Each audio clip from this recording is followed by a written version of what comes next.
Today we're going to test our watercolors. The first thing you'll need is your paint. You'll need a paintbrush. If you get a flat brush, preferably one that's a decent size, you can tell it's flat based off the ferrule. See, it's flattened out. This will make things go faster. You'll also need a jar of water. You'll need a paper towel. Probably want a paint palette. I'm using a foam plate. And you're going to want your sketchbook. If you do not have a sketchbook, you'll borrow a piece of paper from me. Alright, I'm going to get set up here, and I'm going to open my page, my sketchbook. What we'll do is we'll place a scrap piece of paper underneath so it doesn't bleed through. I'm going to put some old worksheets under there. Voila! If you're in my class, you can place a paper towel. It's fine. So we're going to do a test. And to do our test tomorrow, we have to prep the paint and the paper today. So what we're going to do is you're going to pick a color. I don't care what color you do, but pick the same color because it's going to make a lot of sense when we do this test. First thing you need to do is go ahead and wet your brush. Wipe it off so you don't drip water everywhere. And then pick a color, any color you want. I think I'm going to do purple. I'm going to get my brush really saturated. I'm going to get it super duper saturated because I'm going to paint the entire page. It might take me a second.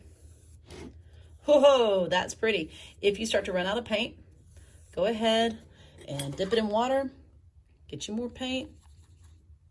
I want you to use the same color at least for half the page because it'll help you out. So what I'm doing, I'm just making long strokes on here and I'm going for coverage. I'm not worried about how pretty this is. I'm just going for coverage. What we'll do is we'll let this dry and then we'll go again. Tell you what, how about let's go for dark on one side of our page and light on the other. And how you do that, you just saturate the brush with paint. And then when you get over to this side over here, dip your brush in water. So my paintbrush, I'm dipping it in water, but I'm not going to put it back in the paint. And now I'm going to paint like that. And so what's happening is there's still a little bit of paint on the brush, but it's not super dark. Okay, there we go. I have half my page dark and I have half my page light. So now I'm going to let this sit. Let it dry. Don't keep touching it. If it's not as dark as you want, let it dry. Go ahead and go work on your watercolor artist investigation, and then you can come back and check it. And if it's still not dark enough, you can paint this side again.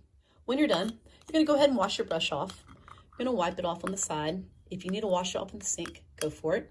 I like to take a paper towel, wipe it off, and then always remember, take your fingers and go ahead and make its little hairs nice and straight. So you're just getting them back to the way they were. And then this needs to sit and dry, and you can check it in just a minute. Okay, it's dry. The thing to remember about watercolor, it dries at least 2 times lighter than when it is when it's wet. So what I want to do is I still want to darken one more area of this. I'm going to leave some of it as it is. In this part over here, I'm going to go over again because I really want to see what it looks like when I do this and I have a really dark area. So I'm going to go back in again. I'm going to saturate my brush a ton with more paint, but I'm going to cut in, I'm only going to do halfway across this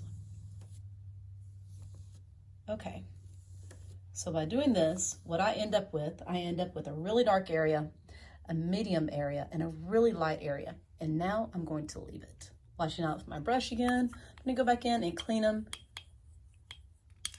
wipe them off.